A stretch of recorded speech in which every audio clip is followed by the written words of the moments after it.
여러분 안녕하십니까? 송동원 박사라고 합니다. 저는 우연한 기회에 신반포 상가를 알게 되었고 또 재건축 절차를 진행하고는 있으나 절차가 매끄럽지 못하게 진행되고 있다는 것도 알게 되었고 그래서 자문 절차에 참여하게 되었습니다. 저는 부동산 업계에 종사를 했습니다. 많은 곳에 있었지만 우선 여기는 재건축이고 집합 건물이니까 재건축과 관련된 저의 경력을 소개하겠습니다. 저는 부동산 개발 금융을 전공하고 시행사를 자문하는 역할 이런 일들을 많이 했고요. 90년대 말까지는 계약경제일보라고 하는 회사에서 지금 지지옥션이라고 우리나라에서 상당히가 아니라 제일 큰 부동산 경매 정보를 제공하는 회사입니다. 계약경제일보에서 99년도까지 근무하다가 퇴사를 하고 그 당시만 하더라도 부동산 회사 중에서는 가장 큰 부동산 서브라는 회사에 이직을 하게 됩니다. 그래서 제가 99년도에 부동산 서브 경제연구소 초대 연구소장이 됩니다. 그리고 그 이후 부동산 서브 이사도 되고 부사장도 되고 그러다가 또 2006년도에는 또 부동산 경제 TV라고 하는 방송국에 또 저는 대표이사로 옮기고 또 2008년도에는 또 동인천 민자 역사라는 곳으로 또 옮기고 또 2010년도에는 또 부동산 서브 감정평가법인에서 만든 투자자문본부의 대표도 하고 이래서 많은 경력을 거쳤습니다.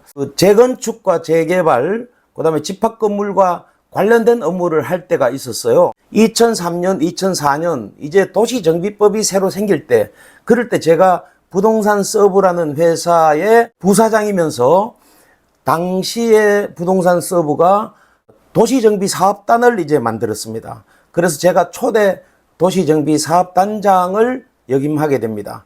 도시정비사업단 단장을 맡음으로써 도시정비사업과 인연을 맺게 되었고 여러분들이 하고 있는 이런 재건축 업무를 자문하게 된 계기가 아닐까 싶습니다. 제가 부동산 서브에 본부장, 이사, 부사장 이렇게 하다가 나왔는데요. 여기 이 아파트 단지 저 원베일리에 저희 그 부동산 서브의 회장님이 그 벼룩신문 회장님입니다. 벼룩신문에서 부동산 서브를 만들었거든요.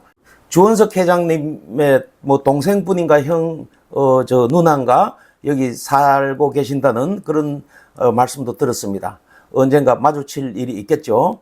그러면 제 송동원이 어떻게 신반포 상가 재건축 업무와 관련하여 자문을 하게 되었는지 말씀드리겠습니다. 서울시가 올해 4월 달에 집합건물 상담실을 만들고 그 다음에 집합건물 상담실에서 상담을 할 수 있는 전문가들을 공개 모집을 해서 몇 명 선발을 해가지고 위촉을 하게 되었습니다.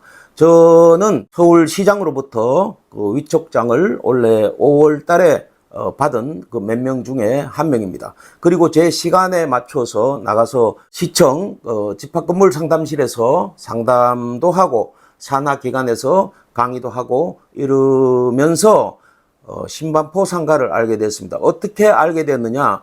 신반포 상가의 구분 소유자 중 한 명인 지금은 이 관리단 설립에 주력을 하고 계신 분께서 이런 부분에 대해서 좀 이상하다. 이거 관할 구청에서도 잘 모르고 하니 이거 좀 상담 좀 해달라 해서 분석을 하게 됐고 상담을 하게 됐고 마침 이 지역은 제가 또 잘 알고 있는 지역이고 더구나 또 부동산 업무를 해본 사람이고 또 공부를 해본 사람이라면 그냥 지나치기 힘든 지역 아니겠습니까? 그야말로 우리나라에서 최고의 입지를 자랑하는 지역이잖아요. 들어가는 이쪽에 원펜타스, 그 다음에 아크로 리버파크, 그 다음에 원베일리, 대한민국 최고의 아파트로 둘러싸여 있는 한복판에 있는 상가잖아요. 이런 지역이다 보니까 자연적으로 업무적인 전문가로서 어떤 욕심이 발동하게 되고 조금 더 세밀하게 성의 있게 답변을 하게 되고 알아봐주고 찾아봐주고 벌써 한 2달 지나간 것 같습니다. 저희 서울시 상담위원은 이렇게 자문 업무도 할 수 있도록 되어 있습니다. 물론 일정한 단계까지는 다 무료로 자문을 해드립니다. 여기뿐 아니고 다른 데도 몇 군데 하고 있었으니까요. 그러다가 저 개인적으로도 여기는 제대로 하면 대한민국 최고의 입지고 정말 멋진 작품이 탄생할 수 있겠다 라는 어떤 업무적 욕심도 발동하고 해서 신반포 상가 재건축과 관련된 자문 업무를 관여하게 되었습니다. 이 신반포 상가가 왜 그러면 지금까지 보니까 2016년부터 뭔가 하려고 이렇게 좀 노력을 했는 것 같은데, 그때부터 해서 지금 2025년까지 법 규정에 어떤 맞지 않은 진행 절차를 하고 있습니다. 모든 것은, 대한민국의 모든 건축 행위는 법에 맞아야 됩니다. 이 지금 신반포 상가는 아주 특이하게도 아마 제가 볼 때는 대한민국에 이거 하나밖에 없지 않겠나 싶어요. 어떤 부분이냐, 이게 집합 건물이긴 한데 전체적으로 여러분들 만약에 110명 정도 되는 걸로 알고 있는데 110명 앞으로 개별적으로 각각 구분 등기가 된 집합 건물이 아닙니다. 아주 뭐 40년 전에 해서 전체를 공유로 가지고 있는 것도 아니고 개별 그 전유 부분과 공유 부분을 구분한 집합 건물이 아니에요. 이런 건물은 저도 부동산 업계에 들어와서 30년 동안 처음 봤고, 여기 서초구청의 담당 공무원도 자기도 잘 모르겠다라는 식으로 해서 저희 서울시청 상담실에 공무원도 많이 상담이 왔었습니다. 그나마도 이 자산을 보유하고 있는 여러 상가 소유주분들께서는 대단히 다행스러운 일이 있습니다. 왜냐하면 이게 만약에 집합 건물로 인정받지 못하고 만약에 전체를 공유로 가지고 있다. 그러면 110명이 건물과 토지를 공유로 가지고 있다면 이 건물은 100년, 1000년이 가도 뜯지도 못하고 개발 못합니다. 왜냐하면 대한민국에서 100% 동의라는 것은 절대로 일어나지 못하기 때문에 그렇습니다. 물론 시행사업을 하듯이 한 사람이 다 사들여서 할 수도 있겠습니다만 불가능합니다. 저도 그 유학 시절에 제가 모스크바에 있었는데 그 공산국가나 되면 이렇게 쫓아내고 할지는 몰라도 대단히 어려운 일입니다. 그런데 어찌된 일인지 여기가 과거에 토지는 그러니까 한마디로 말하면 집합건물법에 구분등기요건을 갖추지 않는 엉망이긴 한데 집합건물법에 적용을 받을 수 있도록 현재 상황이 그렇습니다. 그런데 집합건물 치고 이런 집합건물은 대한민국에 없어요. 집합건물은 집합건물 등기부를 딱 떼면 여러분들이 살고 있는 아파트가 집합건물이거든요. 몇 동 몇 호를 딱 떼면 거기에 대지권은 몇 평, 그 다음에 건물 공유 부분은 몇 평, 전유 부분 몇 평, 요렇게 표제부, 갑구, 을구로 딱 나눠져서 나오는 게 집합건물입니다. 그런데 여기는 토지는 토지 등기부가 따로 있어요. 토지는 전체 여기 대지권에 갖다 붙이를 않았습니다. 토지 등기부 따로, 거기는 아마 100명, 110명 전부 다 공유로 등기가 되어 있습니다. 그 다음에 건물은 지하 2층, 1층, 그 다음에 지상 1, 2, 3층 전체가 5개의 건물로 구분 등기가 되어 있습니다. 그러면은 여기 여러분들 소유주들은 각각 지하부터 5층까지 그 어느 곳에 그냥 공유자로 들어가 있습니다.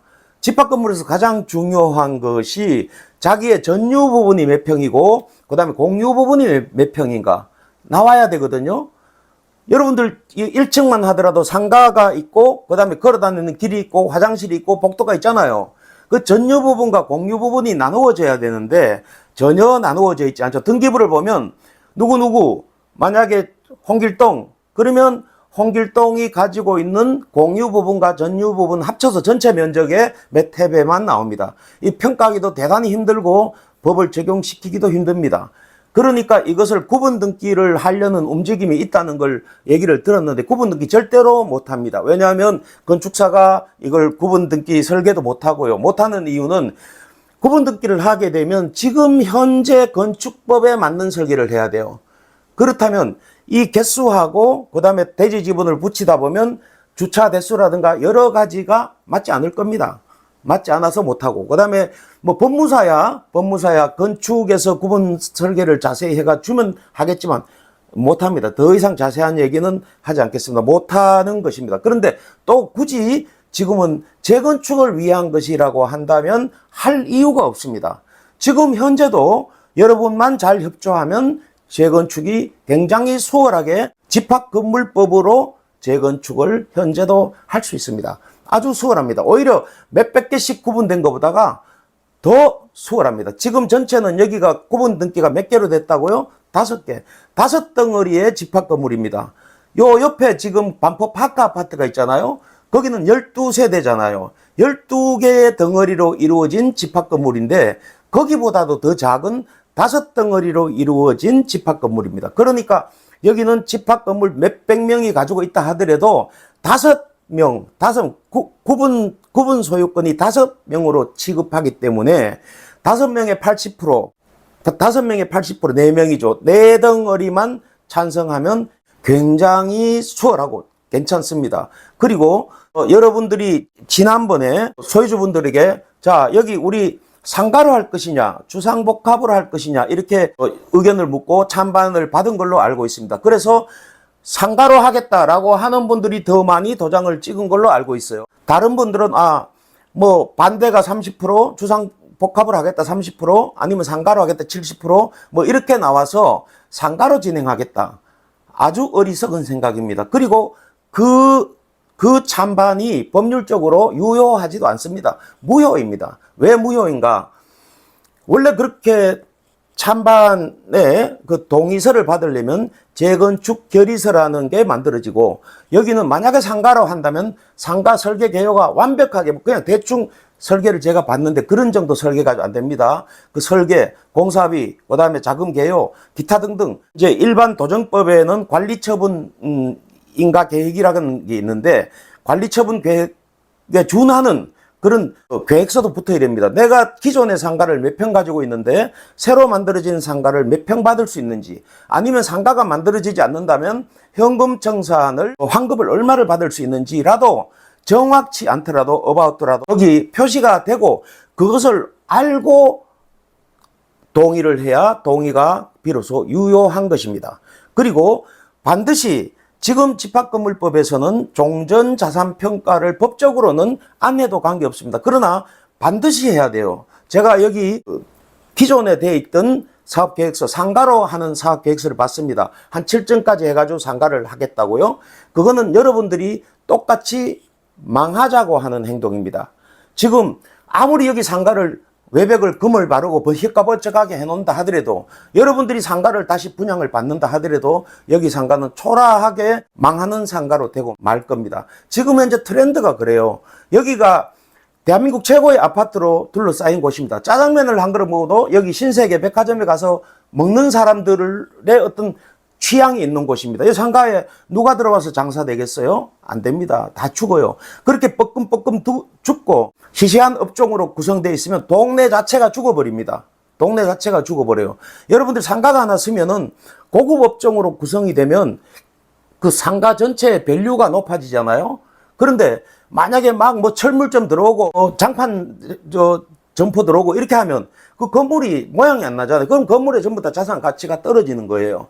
여기도 마찬가지로 상가로 짓는다면 형편없는 자산이 됩니다. 그리고 그 총액을 봤는데 이 상가가 완성되었을 때 종후 자산 가치를 보니까 2,600억을 산정해 놨더라고요. 보니까 말도 안 돼가지고 분석은 안 하겠습니다만 2,600억이에요. 여기 여러분들이 가지고 있는 1,800평의 땅을 대략 2,000억으로 봤습니다. 2,000억으로 보면 한 평당 1억 1천만 원쯤 됩니다. 1억 1천만 원쯤. 실제 시세는 그보다 더 높죠.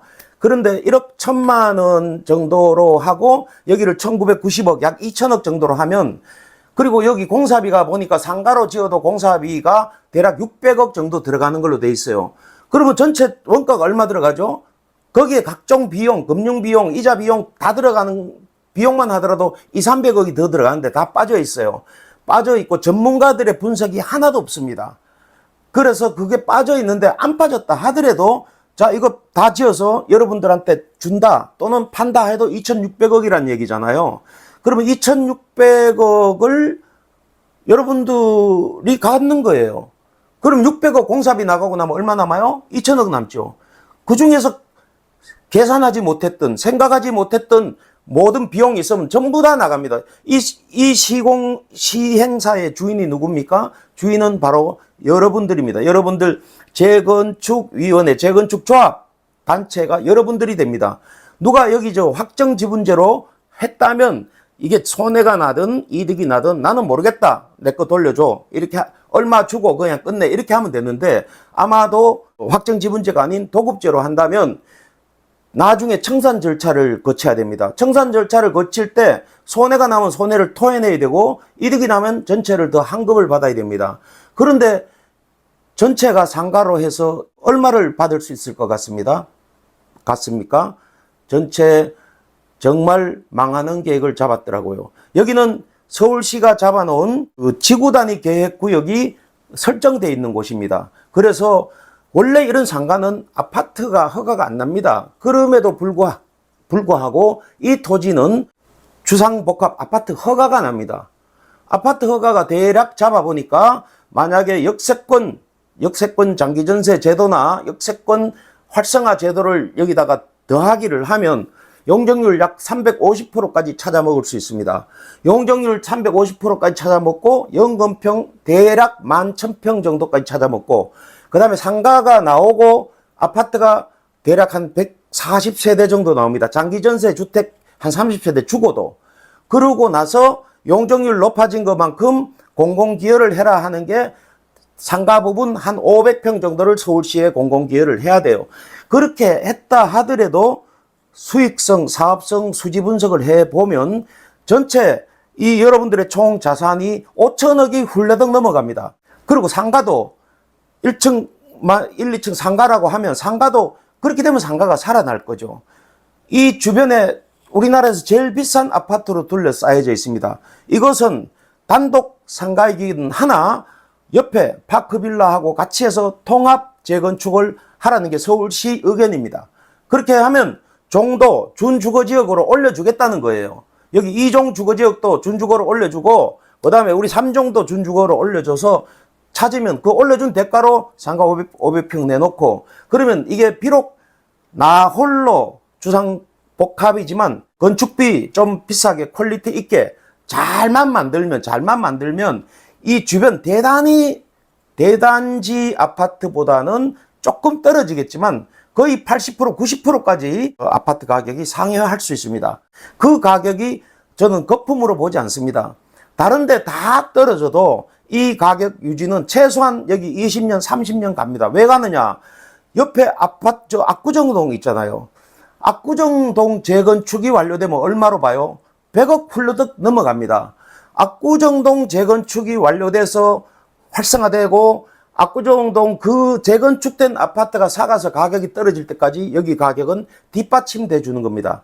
압구정동이 원탑이라고 보면 투탑으로서 계속 존재하고 유지되고 있어야만 됩니다. 거기에 대한 이론을 설명하려면 너무너무 기니까 그냥 생략하겠습니다. 부동산은 경험도 많아야지만 깊이 있는 이론도 알아야 됩니다. 이론 없이 경험만 가지고 내가 이거 해봤어, 내가 최고야, 나는 탑이야, 귀신이야, 뭐 이런 사람도 있는 걸로 알고 있습니다. 위험합니다. 그리고 경험을 안 가진 이론만 가지고 있는 사람 더 위험하죠. 대표적으로 교수들이라든가 있잖아요. 이론과 경험을 가진 전문가들에 의해서 수지를 분석하고 마케팅을 하고 MD를 구성하고 하면 여러분들이 가지고 있는 이 땅은 대한민국 최고의 원탑으로 만들어낼 수 있는 땅이기 때문에 제가 자문 업무를 맡게 된 것입니다. 만약에 나는 지금 주상복합 아파트를 하는데 너무 시간 오래 걸려, 나는 못 기다려, 안 돼, 그러면은 여기서 80% 동의를 받는 순간에 그 조합이 만들어지잖아요. 그 조합에 여러분들이 여기서 매도를 희망하는 사람이 있으면 그냥 매입을 해줄 겁니다. 매입을 해줄 겁니다. 그러니까 차례대로 나는 여기 80% 동의, 여러분들 성의만 있으면 2, 3개월이면 다 받을 걸로 생각하고 있습니다. 80% 동의 받는 순간에 야, 나는 내 지분을 지금 종전감정평가는 하고 있습니다. 현재. 그럼 종전평가 금액에 따라서 내 거 얼마다라는 게 정해질 거잖아요. 정해지는데 나는 귀찮으니까 내 거 그냥 너들이 사줘. 그러면 사줍니다. 그 다음에 단계별로 기차가 종점을 놔두고 기차역을 향해서 하나 한 칸 한 칸 가듯이 한 칸 한 칸 가면 어때요? 종점이 점점 가까워지잖아요. 최종적으로 엑시트 할 수 있는 날짜가 가까워지는 것만큼 그때 단계별로 엑시트 하는 거에 따라서 환급 금액이 달라질 겁니다. 그래서 난 최종적으로 나는 갈 거야. 나는 상가를 안 받고 돈으로 다 받을래. 하더라도 지금의 계획보다는 훨씬 더 많은 2배 이상을 환급을 받을 것이고, 만약에 나는 상가를 받기를 희망해. 그래도 상가의 밸류가, 상가의 가치가 훨씬 더 높을 것입니다. 그리고 지금 수지 분석 전이기 때문에 모르겠지만 상가를 받고도 환급금을 받을 수 있을지도 몰라요. 그렇게 될 겁니다. 아마도 상가를 받고도 환급금을 받겠다. 그리고 한 가지 지금 애매한 것은 나는 상가를 가졌는데 상가를 안 받고 나는 아파트를 분양받고 싶어 하는 것만 지금 우리 그 지자체에서 해석을 못하고 있습니다. 원래 주택 공급에 관한 규칙에 그 상가를 가졌을 때 아파트를 공급하지 못하거든. 아파트는 그 특별 공급을 할 수 있는 규정이 아주 예외적으로 있습니다. 그래서 여기 아파트는 전체 청약 절차를 거쳐서 공급을 해야 됩니다. 근데 옆에 아파트는 다 했는데 무슨 소리야? 아, 그거는 도정법으로 한 거니까 다릅니다. 여기는 집합건물법으로 해야 되고 건축법으로 해야 됩니다. 그래서 나중에 여기는 관리처분 계획 인가 절차도 없어요. 그런데 우리가 전문가들을 통해서 관리처분 계획을 만들어서 요런 거는 이제 서초구청이 관할이 되겠습니다. 전체 건물의 규모, 인허가, 그 다음에 이런 것들은 서울시가 관할이 됩니다. 엔지니어링 회사가 서울시가 접촉을 하고 설계를 하고 할 텐데, 서초구청에서는 여기에 그 아파트 우선 분양권을 인정해 줄 수 있느냐. 만약에 있다면 상가 몇 평 이상 이런 게 있겠죠. 여기 뭐 0.5평 막 가지고 있는 사람한테 상가 아파트 다 줄 수 없잖아요. 그러면 몇 개를 묶어 가지고 하나당 줄 수도 있을 것이고, 아파트는 안 돼 라고 한다면 전체 아파트는 전체 일반 분양을 하고 현금 청산을 받는 방법밖에는 없습니다. 그런데 여러분들은 어차피 상가로 받기를 희망하고 있잖아요. 그래서 상가를 1층만 상가를 할 거냐 또는 3층으로 할 거냐 다양하게 그림을 그려서 분석하고, 그리고 누가 분석을 하느냐, 전문가들이 해내는 것과 아무나 그 분석해내는 가치의 결과가 똑같지 않습니다. 고급이 하면 고급이 되는 거고 저렴한 데가 하면 저렴한 데가 되는 것입니다. 저는 여기가 대한민국 최고의 입지라고 생각하고 여기서 만들어지는 아웃풋이 대한민국 최고의 주상복합 상품이 될 것으로 아주 확신하고 있습니다. 감사합니다.